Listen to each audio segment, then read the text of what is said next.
Pagi ini saya ingin membagikan mengenai satu khotbah dengan judul Cara Pandang. Sebelum saya masuk dalam khotbahnya, saya ingin tampilkan satu slide. Ini. Mungkin gambar ini bukan satu hal yang asing bagi setiap Bapak Ibu Saudara semua.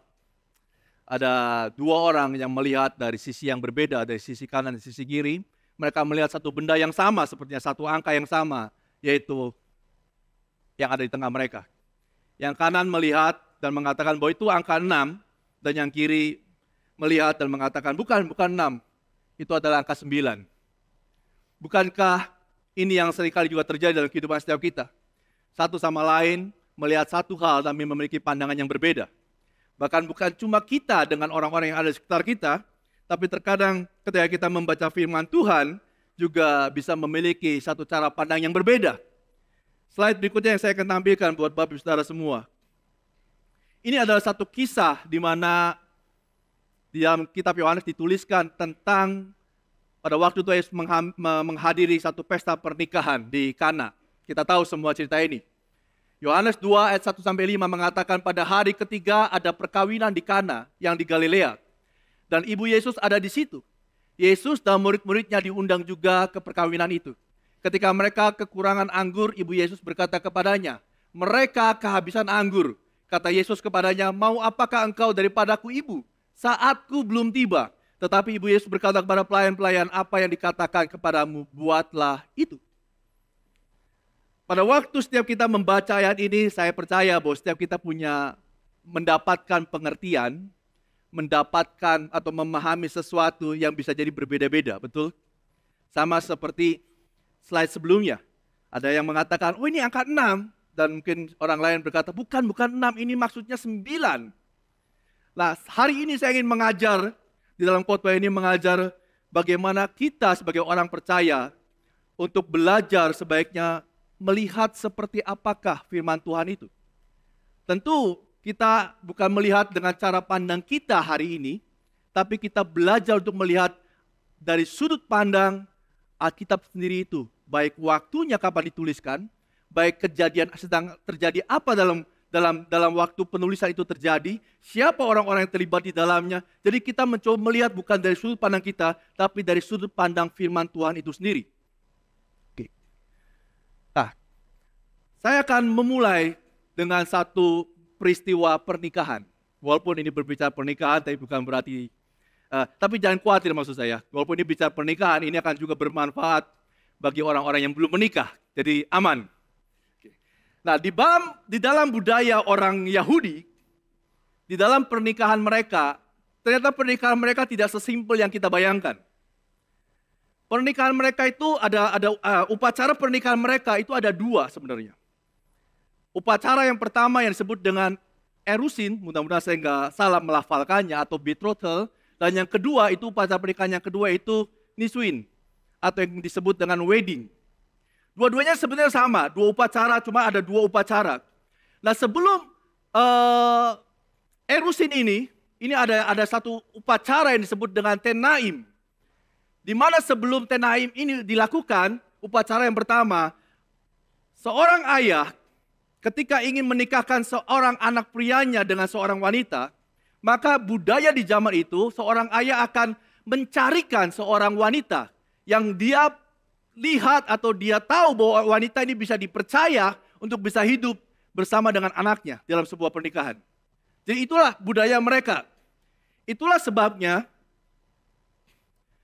pada waktu itu Abraham meminta bujangnya di dalam Kejadian 24 ayat 2-4. Berkatalah Abraham kepada hambanya yang paling tua di dalam rumahnya, yang menjadi kuasa atas segala kepunyaannya, katanya, baiklah letakkan tanganmu di bawah pangkal pahaku, supaya aku mengambil sumpahmu demi Tuhan, Allah yang empunya langit dan yang empunya bumi, bahwa engkau tidak akan mengambil untukku anakku seorang istri dari antara perempuan Kanaan yang di antaranya aku diam.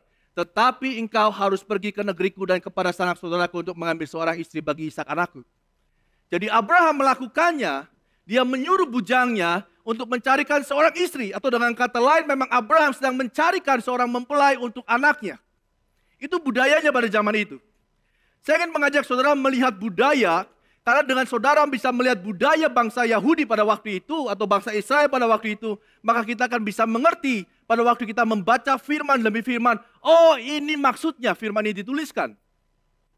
Nah, sama dengan apa yang dituliskan di dalam Yohanes 15 ayat 16. Bukan kamu yang memilih aku, tetapi akulah yang memilih kamu.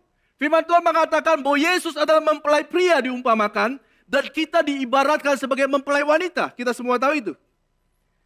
Oleh karena itulah firman Tuhan juga menuliskan bahwa aku yang telah memilih. Tuhan yang memilih setiap kita untuk dijadikan, diibaratkan sebagai mempelai wanita bagi Kristus yang adalah mempelai pria. Bukankah gambarannya sama? Ada satu budaya yang Tuhan pakai untuk menjelaskan sesuatu kepada setiap kita umat manusia. Jadi seorang bapak akan mencarikan seorang wanita untuk anaknya. Nah, pertanyaannya adalah, kalau saya balik ke slide berikutnya. Nah, jikalau Abraham mencarikan seorang wanita bagi anaknya, wanita seperti apa yang ia cari? Betul? Nah, ini manfaatnya buat yang belum menikah. Yesaya 3 ayat 16-17. Oleh karena wanita Sion telah menjadi sombong dan telah berjalan dengan jenjang leher dan dengan main mata, berjalan dengan dibuat-buat langkahnya dan gemerincing dengan giring-giring kakinya. Giring-giring kaki itu kayak gelang kaki. Mungkin anak zaman dulu, anak-anak kecil pakai gelang kaki. Sekarang udah nggak ada. Tapi anak zaman dulu pakai gelang kaki. Maka Tuhan akan membuat batu kepala wanita Sion penuh kudis dan Tuhan akan menghancurkan rambut sebelah dahi mereka. Nah, kata sombong di dalam terjemahannya dituliskan dalam Cambridge Dictionary adalah perilaku yang menganggap dirinya adalah orang yang lebih penting daripada orang lain. Jadi wanita seperti apa yang dipilih oleh Abraham pada waktu itu? Wanita yang tidak sombong. Wanita yang tidak menganggap bahwa apa yang dimilikinya itu jauh lebih penting. Atau apa yang dia percayai ini lebih penting daripada orang lain. Apa yang orang lain percayai, apa yang orang lain anggap kebenaran, gua gak peduli. Pokoknya saya yang paling benar. Pernah ketemu orang yang begitu? Banyak yang ngangguk. Karena kenapa begini? Kalau saya mereview kembali berapa belas tahun pernikahan saya dan istri saya, ini yang belum menikah, kalian harus menyadari ini bahwa ketika saudara masuk dalam sebuah pernikahan, betapa pentingnya orang-orang yang tidak sombong ini. Begitu suami berkata, saya yang paling benar, kamu perempuan dengar aja. Saudara bisa bayangkan apa yang terjadi dalam kehidupan suami dan istri, pasti akan ribut. Atau mungkin bukan suami yang berkata, tapi istri yang berkata, saya adalah orang yang paling benar. Saya orang yang paling pintar, saya lebih pintar dari kamu, IPK saya lebih besar dari kamu. Saya lulus 4 kali, kamu lulus 6 tahun. Saya yang paling benar, saya yang paling suci, saya yang paling diurapi Tuhan dan sebagainya. Saya yang paling, dan saya yang paling. Dan ketika itu ada dalam sebuah pernikahan dan ada dalam sebuah hubungan suami dan istri, maka hal ini akan menyebabkan rusaknya hubungan suami istri dan rusaknya sebuah rumah tangga. Jadi Abraham sudah tahu dia akan pilih wanita seperti apa. Bahkan saya pikir ini bukan cuma Abraham, tapi orang Israel pada zaman itu, mereka punya standar yang sama. Yang kedua, wanita seperti apa yang dipilih oleh Abraham? Wanita yang dipilih dalam pernikahan. Paulus menjelaskan lebih lanjut di dalam 1 Timotius 2 ayat 9-10. Demikian juga hendaknya perempuan hendaklah berdandan dengan pantas, dengan sopan dan dengan sederhana. Rambutnya jangan berkepang-kepang, jangan memakai emas atau mutiara, ataupun pakaian yang mahal-mahal. Tetapi hendaklah ia berdandan dengan perbuatan baik. Jadi wanita yang berikutnya yang dipilih oleh orang-orang Yahudi pada zaman itu adalah orang-orang yang berbuat baik. Banyak orang yang telah belajar banyak hal, bahkan orang-orang Farisi atau orang-orang di zaman itu telah belajar banyak sekali mengenai firman Tuhan. Mereka punya pengetahuan firman Tuhan, tapi problemnya adalah mereka tahu firman Tuhan, tapi mereka tidak melakukannya. Saya cuma ingat satu perkataan Gerrit. Lebih baik bagi orang adalah menjadi orang yang melakukan firman Tuhan.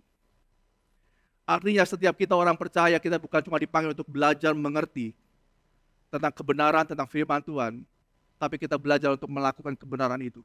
Demikianlah orang-orang pada zaman itu memilih seorang mempelai bagi anaknya. Orang yang bukan cuma tahu apa yang benar, Waktu dia tahu apa yang benar, orang ini tidak sombong. Apa yang saya tahu benar, saya sudah belajar, saya sudah kuliah, saya sudah sertifikasi, saya sudah ini.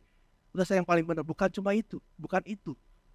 Dia tahu, dia rendah hati, tapi ia juga bisa melakukan perbuatan-perbuatan baik.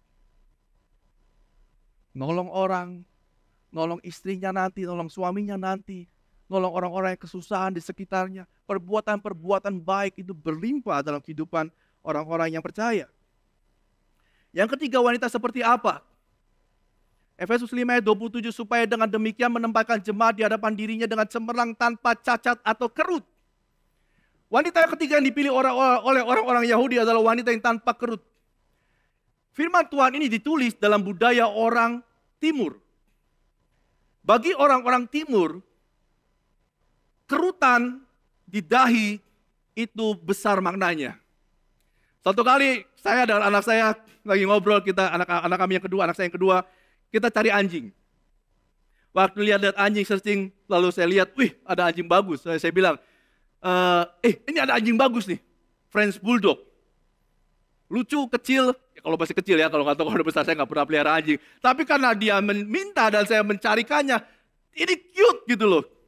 Tapi waktu saya tunjukin anjingnya, saya bilang, ini ada anjing mau beli nggak?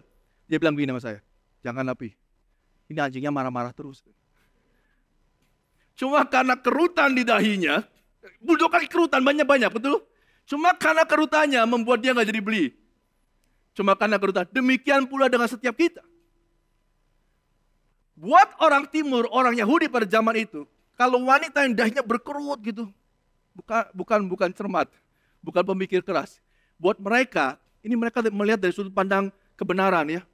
Buat mereka orang yang berkerut, wanita yang berkerut artinya wanita yang penuh dengan kekhawatiran. Dan bukan cuma itu, buat mereka orang yang penuh kekhawatiran adalah orang yang hidupnya tidak percaya kepada Tuhan.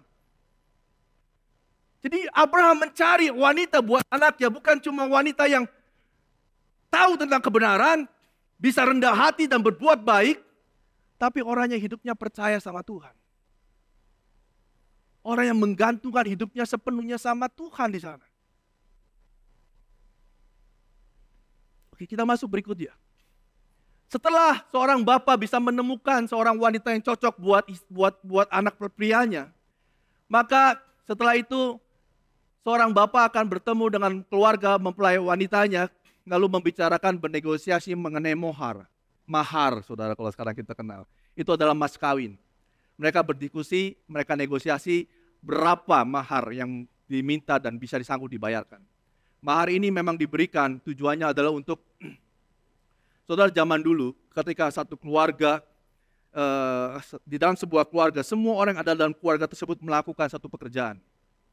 Jadi bagi keluarga wanita ketika ada satu orang anggota keluarga yang diambil dan dibawa pergi, ini jadi masalah. Karena pekerjaan yang lainnya akan menjadi lebih banyak. Dan orang yang mengambil pergi satu anggota keluarganya, dia harus membayarkan apa yang harus dia bayarkan untuk menggantikan kehilangan satu ini. Selain itu, mahar juga diberikan untuk menjadi kepastian bahwa nanti saya akan nikahkan. Bukan cuma itu juga melambangkan bahwa kesejahteraan buat nanti anaknya akan menikah. Itulah mahar, itulah mohar. Dan setelah mohar, upacara tenaim itu berlangsung, mohar diberikan, biasanya tidak akan mengambil waktu yang lama, masuk dalam sebuah upacara pernikahan yang disebut dengan erusin. Nah, ini yang menarik yang saya baca, yang saya bagikan, karena dengan saudara mengerti budaya ini dan mengerti mengenai maknanya, saudara akan mengerti banyak firman Tuhan yang dituliskan di dalam kitab Injil. Erusin atau betrothal ini berlangsung selama 10 hari. Dan pada waktu ini terjadi, karena ini adalah upacara yang kudus, sakramen, maka tetangga-tetangga orang-orang yang ada di lingkungan tersebut akan menghadiri upacara pernikahan tersebut. Yang berlangsung selama 10 hari. Dan selama 10 hari tersebut, semua kegiatan ditiadakan. Bahkan termasuk berdoa, dan termasuk berpuasa itu dihentikan untuk mereka datang menghadiri pesta pernikahan, upacara pernikahan tersebut. Itulah sebabnya di dalam Matius 9 ayat 14 sampai 15 dikatakan, kemudian datanglah murid-murid Yohanes kepada Yesus dan berkata, mengapa kami dan orang Farisi berpuasa, tetapi murid-muridmu tidak? Jawab Yesus pada mereka, dapatkah sahabat-sahabat mempelai laki-laki berduka cita selama mempelai itu bersama-sama mereka? Tetapi waktunya akan datang ke mempelai itu diambil dari mereka, dan pada waktu itulah mereka akan berpuasa. Ketika orang membaca firman itu, banyak orang berkata, oh kalau gitu kita nggak usah lagi berpuasa. Oh kalau gitu kita nggak usah lagi melakukan sesuatu yang lain. Kita punya pengertian yang berbeda. Tapi waktu saudara mengerti budaya yang terjadi, maka saudara akan mengerti dengan cara yang berbeda. Firman ini bukan berbicara mengenai puasanya, tapi firman ini sedang berbicara mengenai akulah dia, mempelai pria. Akulah dia Mesias. Aku sedang ada bersama-sama dengan kamu, seperti seorang mempelai yang ada bersama-sama dengan seorang mempelai wanita. Dan ketika aku ada bersama-sama dengan kamu, engkau gak perlu ngapa-ngapain yang lain, karena aku ada. Tapi akan tiba masanya, saatnya aku akan pergi nanti. Dan pada waktu itu engkau akan berpuasa kembali. Jadi firman ini berbicara mengenai siapa Yesus. Yesus sedang mengungkapkan siapa dirinya kepada banyak orang. Hanya memang mungkin banyak orang juga yang tidak mengerti maknanya. Tapi puji Tuhan kalau hari ini kita mengerti. Sehingga pada waktu kita membaca firman ini, kita tidak membacanya dan mengartikannya dari sudut pandang kita. Tapi kita melihat dari sudut pandang pada waktu itu. Saudara nangkap maksudnya? 1 Korintus 6 ayat 20. Ini menarik. Pada waktu mereka masuk ke upacara pernikahan, erusin itu, mereka masuk, kedua keluarga mempelai akan masuk ke dalam sebuah taman. Saudara tahu tradisi, saudara bisa mengerti maksudnya. Kenapa ada taman Getsemani, ada yang lain-lainnya, nanti saudara akan banyak mengerti, banyak hal mengkaitkannya. Mereka akan masuk dalam sebuah taman, dan ketika mereka masuk dalam sebuah taman, ada karpet yang dibentangkan, lalu keluarga semua duduk. Lalu ibu daripada seorang mempelai akan membawa keluar anak perempuannya. Anak perempuan ini datang keluar dengan kerudung yang dipakainya, di mana kerudung adalah melambangkan perlindungan Tuhan atas wanita tersebut. Lalu ketika wanita itu dibawa oleh sang ibu, dia didudukannya di depan mempelai pria. Dan pada waktu duduk berhadapan satu dengan yang lain, maka wanita Yahudi mereka akan menangkupkan kedua tangannya menyerupai sebuah mangkok. Dan ia mengulurkannya. Dan pada waktu ia mengulurkannya, maka pria akan memberikannya 10 keping perak ke dalam tangan wanita tersebut. Dan pada waktu koin itu diberikan, artinya sudah dibayar lunas. Itulah sebabnya di 1 Korintus 6 ayat 20. Sebab kamu telah dibeli dan harganya telah lunas dibayar. Karena itu muliakanlah Allah dengan tubuhmu. Itulah maksudnya. Ketika 10 keping atau ketika keping perak itu diberikan, maka kita sudah lunas dibayar. Dan hari ini kita bukan lagi pribadi milik kita sendiri, tapi kita adalah milik Kristus. Oke, berikutnya. Nah, kalau saudara baca di Lukas 15 ayat 8-10 mengenai keping perak, 10 keping perak, ada seorang wanita yang kehilangan 10 keping perak. Atau perempuan manakah yang mempunyai 10 dirham keping perak, dan jika ia kehilangan satu di antaranya tidak menyalakan pelita dan menyapu rumahnya serta mencarinya dengan cermat sampai menemukannya. Dan kalau ia telah menemukannya, ia memanggil sahabat-sahabat dan tetangga-tetangganya serta berkata, bersukacitalah bersama-sama dengan aku, sebab dirhamku yang hilang itu telah kutemukan. Aku berkata kepadamu, demikian juga akan ada sukacita padamu, pada malaikat-malaikat oleh karena satu orang berdosa yang bertobat. Keping perak ini menandakan bahwa seseorang wanita telah dibayar lunas menjadi mempelai seorang pria. Mereka dulu nggak pakai cincin, koin perak inilah lambangnya. Lalu mereka akan mengkalungkannya atau ada yang menuliskannya, mengkaitkannya di kepalanya, sampai nanti pernikahan yang berikutnya, yang upacara pernikahan yang kedua. Jadi, pada waktu mereka memakai ini, tidak boleh ada satu keping perak pun atau satu dirham pun yang hilang. Karena begitu hilang, keping perak ini menandakan favor of God, kebaikan, kemurahan Tuhan, bahkan menandakan satu berkat Tuhan bagi orang-orang pada zaman itu. Jadi kalau satu keping saja hilang, ini menandakan bahwa berkat Tuhan, kemurahan Tuhan, itu diambil daripada keluarga tersebut. Dan wanita yang kehilangan satu keping ini akan diusir keluar dari rumahnya. Sehingga satu keping ini menjadi satu hal yang sangat berharga bagi seorang wanita pada zaman itu. Kalau itu hilang, maka ia akan menyapu mencarinya sampai ketemu. Ketika orang membaca mengenai ini, beberapa mungkin mengartikan bahwa kalau begitu wanita adalah seorang pribadi yang juga harus bekerja. Boleh bekerja, bisa bekerja, cari uang, cari perak, cari penghasilan. Dan menjadi sebuah dasar untuk seseorang bisa melakukan sesuatu apa yang dia ingini. Bukan. Firman ini tidak sedang berbicara mengenai emansipasi. Firman ini tidak sedang berbicara bagaimana seorang wanita harus mencari mata pencaharian. Bukan. Tapi ini berbicara mengenai keselamatan. Itulah sebabnya di Filipi 2 ayat 12 dikatakan, karena itu tetaplah kerjakan keselamatanmu dengan takut dan gentar. Setiap kita telah dibeli dan harganya telah lunas. Kita adalah milik Kristus, tapi bukan berarti dalam hidup kita bisa berbuat dosa semaunya kita. Ya, kita sudah dibayar lunas, tapi kerjakan keselamatanmu dengan sungguh-sungguh. Jangan sampai engkau hidup sembarangan seperti orang yang kehilangan satu keping perak, ya udah biarin aja. Saya masih punya 9 lagi. Bukan itu. Tapi bagaimana hidup kita menjaga seperti apa yang Tuhan kehendaki. Berikutnya. Yohanes 19 ayat 30. Sesudah Yesus meminum anggur asam itu berkatalah, sudah selesai. Lalu ia menundukkan kepalanya dan menyerahkan nyawanya. Ketika koin itu sudah diberikan, maka artinya sudah lunas dibayar. Dan setelah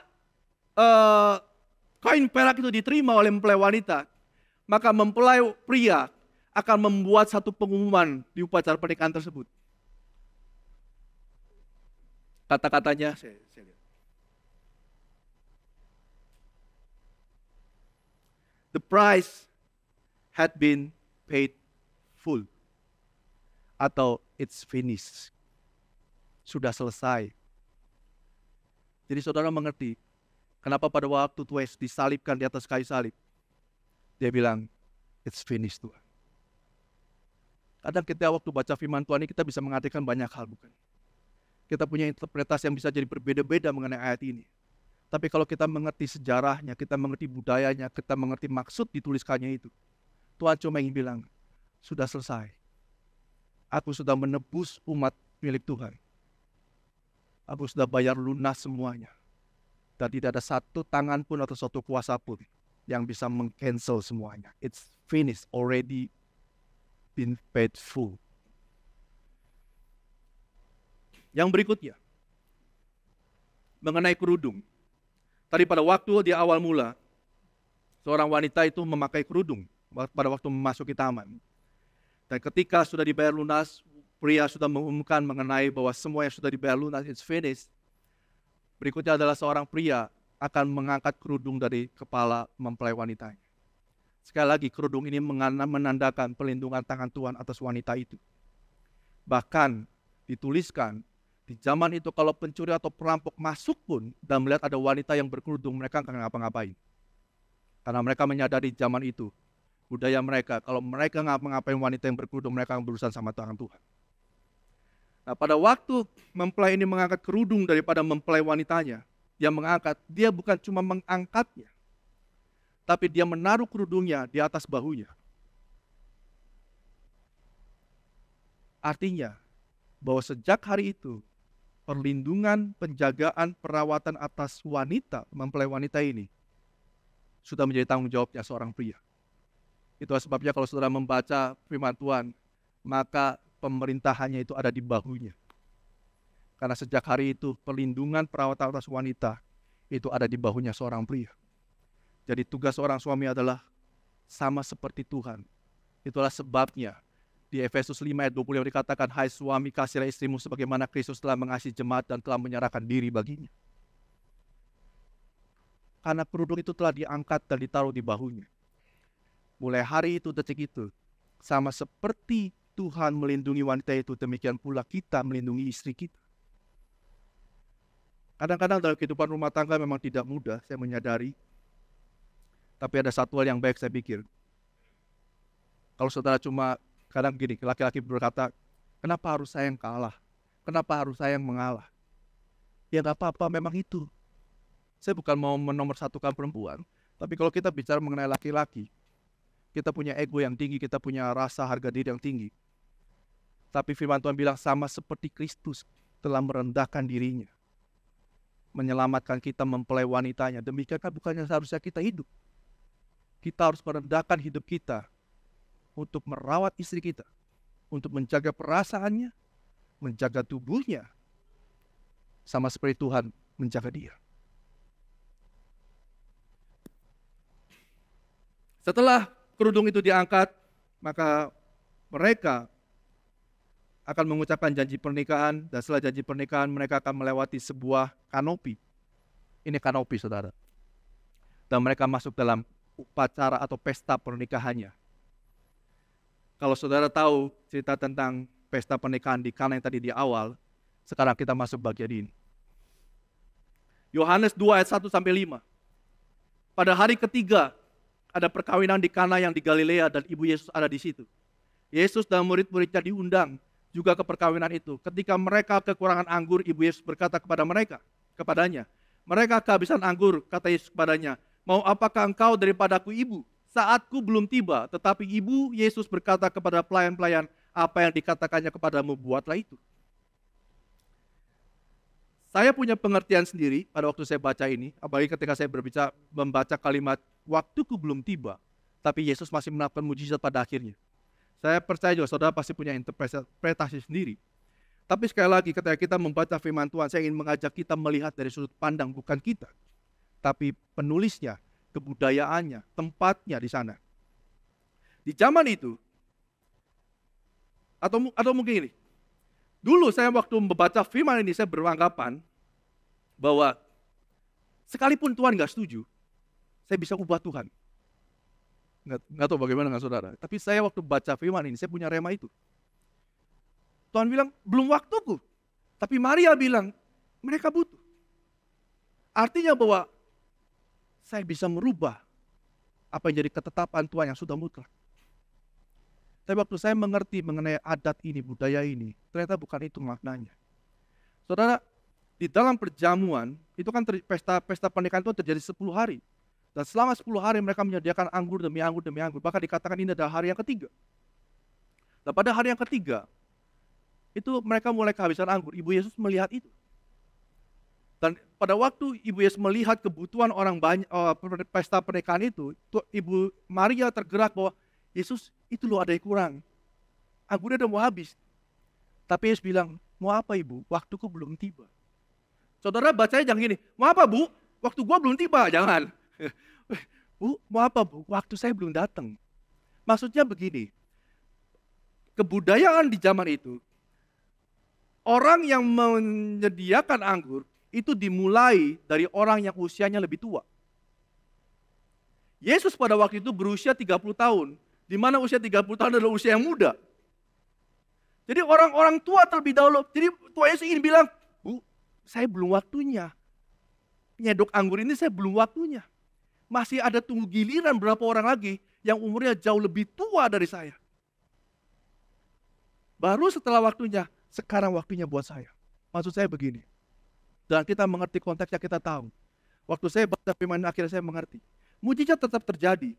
Tapi bukan dalam konteks bagaimana kita bertentangan sama Tuhan. Kita paksa Tuhan harus melakukan sesuatu apa yang kita mau. Tapi di dalam melakukan segala sesuatu, Tuhan punya proses. Di dalam melakukan segala sesuatu, Tuhan punya waktu. Bahkan untuk mujizat pun Tuhan bilang, waktuku belum tiba. Tunggu waktuku nanti. Kalau saudara baca kitab demi kitab di dalam Alkitab, saudara akan menemukan bahwa Tuhan punya pattern. Tuhan punya cara, Tuhan punya prinsip yang kita nggak bisa ubah. Contoh, di dalam Kejadian 1 dituliskan mengenai penciptaan manusia. Sebelum Tuhan menciptakan manusia yang serupa dan segambar dengan Dia, yang kita adalah manusia yang ciptaan yang paling mulia. Apa yang Tuhan ciptakan terlebih dahulu? Langit dan bumi. Terang dan gelap. Cakrawala, atas dan bawah. Lautan dan daratan. Formnya dulu, bentuknya dulu. Baru setelah ada lautan, ada daratan, ada langit, Tuhan baru ciptakan bintang, matahari, ikan, burung, binatang-binatang. Kalau nggak ada tempatnya, terus mau ditaruh di mana burungnya? Kalau kita berbicara mengenai logik. Tapi saya bukan mau berbicara mengenai logik, karena firman Tuhan bukan kitab sains, tapi ini mengenai kebenaran mengungkapkan siapa Tuhan. Bahkan kalau saudara baca kitab Kejadian, saudara sudah bisa mengenal Tuhan seperti apa. Kita bukan cuma belajar mengenai perjanjian baru kita mengenal siapa Tuhan, tapi kalau saudara perhatikan ketika saudara membaca perjanjian lama dari Kejadian, di situ sudah ada Tuhan. Tuhan punya proses, Tuhan punya waktu. Demikian pula dengan hidup kita. Karena ketika kita berhadapan dengan sesuatu, bergumulkan sesuatu, kita berdoa, Tuhan saya mau yang instan. Hari ini jadi. Ya, ada mujizat. Tapi kita juga di sisi lain kita perlu menyadari, Tuhan suka proses. Tuhan punya proses, Tuhan punya prinsip. Yang memang sudah Tuhan lakukan dari zaman dulu. Ketika bangsa Israel keluar dari tanah Mesir, kenapa Tuhan gak langsung bawa ke tanah Kanaan? Kenapa Tuhan harus melewati padang gurun? Karena Tuhan punya proses. Tuhan punya waktu yang kita gak bisa sangkal. Dan kita gak bisa merubah prinsipnya Tuhan menjadi prinsipnya kita. Karena itulah Tuhan. Dan kita belajar berjalan bersama-sama dengan Tuhan. Lalu yang terakhir.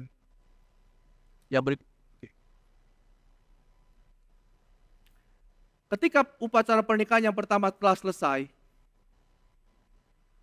maka pesta pernikahan itu sudah selesai, yang pertama. Lalu nanti akan ada upacara pernikahan yang kedua, yang disebut dengan nisuin. Nah, kita ini ada di sini, saudara. Pada waktu upacara yang pertama itu selesai, seorang mempelai pria. Oke. Oh, ada satu tambahan yang tertinggal. Kalau saudara ingat di Yohanes 4, saudara bisa buka Yohanes 4 ayat 1 sampai 4. Di situ dituliskan mengenai perkataan Yesus. Jadi ini adalah perkataan yang sama yang diucapkan oleh seorang mempelai pria ketika upacara itu selesai, lalu dia bilang begini di hadapan banyak orang kepada perempuan itu. Janganlah gelisah hatimu, Yohanes 4 ayat 1 sampai 4. Percayalah kepada Allah, percayalah juga kepadaku. Di rumah Bapakku banyak tempat tinggal. Jika tidak demikian tentu aku mengatakannya kepadamu. Sebab aku pergi ke situ untuk menyediakan tempat bagimu. Dan apabila aku telah pergi ke situ dan telah menyediakan tempat bagimu, aku akan datang kembali dan membawa kamu ke tempatku. Supaya tempat di mana aku berada, kamu pun berada. Dan kemana aku pergi, kamu tahu jalan ke situ. Setelah upacara selesai, pria mengatakan, jangan kamu khawatir di hadapan semua orang. Dulu waktu saya membaca Yohanes ini, saya berpikir mendapatkan satu pengertian sendiri bahwa, oh berarti dalam kehidupan orang Kristen percaya, ada yang disebut dengan secret place, tempat rahasia antara kita dengan Tuhan secara rohani. Pernah dengar pengajaran yang maksudnya ada satu nilai yang seperti itu, karena saya juga dulu beranggapan seperti itu. Tapi waktu saya mengerti maksudnya, ternyata bukan itu maksudnya. Memang di zaman itu budayanya, ketika seorang mempelai wanita pria menikah dan setelah selesai pernikahan yang pertama, mempelai pria ini akan pulang pergi ke rumah orang tuanya. Nah, di dalam pernikahan yang pertama, mempelai pria akan pulang ke rumah orang tuanya, dan di rumah orang tuanya dia akan membangun satu tempat tinggal. Ini memang literalnya begini. Dia akan bangun satu rumah. Dan ketika rumah itu sudah selesai, baru dia akan pulang kembali, menjemput mempelai wanitanya, dan pergi ke rumah bapaknya. Nah, budaya ini pun yang dipakai oleh Yesus untuk mengatakan sesuatu pada setiap mereka dan setiap kita. Jadi pada waktu Yesus berkata, aku akan pergi ke rumah Bapakku, di sana banyak tempat tinggal. Jangan kamu khawatir. Aku pergi sementara, naik ke surga. Jangan kamu khawatir, maksud Yesus. Tapi nanti aku akan kembali lagi menjemputmu. Dan waktu dituliskan di Markus 13, setelah pria mengatakan tersebut, wanitanya menjawab, lalu kapan kamu akan kembali? Lalu mempelai pria tersebut akan mengatakan, aku tidak tahu kapan waktu saya kembali. Itu memang literally begitu. Kenapa begitu? Karena hanya bapaknya yang tahu kapan rumah yang sudah dibangunnya itu sudah siap ditinggali atau belum. Kalau nanti rumah yang dibangunnya oleh mempelai pria tersebut sudah jadi selesai, dan bapak ini bilang, sudah siap, kamu balik. Jadi bapak yang tahu kapan waktunya. Bukankah ini yang sama dengan apa yang dikatakan oleh Yesus? Tapi tentang hari dan saat itu tidak seorang pun yang tahu. Malaikat-malaikat di surga tidak. Dan anak pun tidak. Hanya Bapa saja. Jadi kedatangan Yesus kedua kali, tidak ada satu orang pun yang tahu. Nanti Bapa yang tahu kapan waktunya. Tugas kita hari ini sebagai mempelai wanita adalah menjaga hidup kita dengan benar-benar. Itulah sebabnya Roma 12 ayat 2 dikatakan, oleh karena itu berubahlah oleh pembaharuan budimu. Dan pada waktu Yesus pergi, Tuhan Yesus tidak meninggalkan kita seorang diri untuk kita bisa mengerti kebenaran dan melakukan kebenaran. Tapi Ia memberikan seorang penolong untuk kita bisa mengerti kebenaran dan melakukan kebenaran tersebut dalam hidup kita. Sampai nanti Yesus datang untuk kedua kalinya. Saudara nangkep? Saya ingin khotbah ini sebenarnya cuma dengan satu tujuan.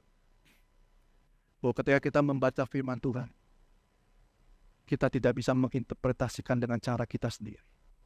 Tapi kita perlu belajar. Mau nggak mau, suka nggak suka, jadi orang percaya, kita harus belajar. Karena dengan cara belajar, kita akan bisa mendapatkan satu big picture yang besar dan merubah pengertian kita mengenai satu firman dan kebenaran. Amin. Mari kita tundukkan kepala kita.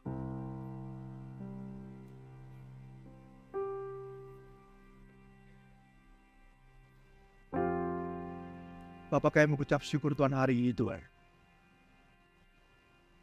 Aku berdoa, biar setiap kami Tuhan, jemaat ini hidup bertumbuh Tuhan, dibangun di atas dasar pengertian firman Tuhan.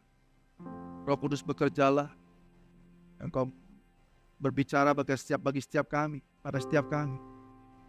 Engkau yang membuat kami mengerti, Engkau yang membuat kami memahami Tuhan firman demi firman yang kami baca, sampai kami bisa melakukannya.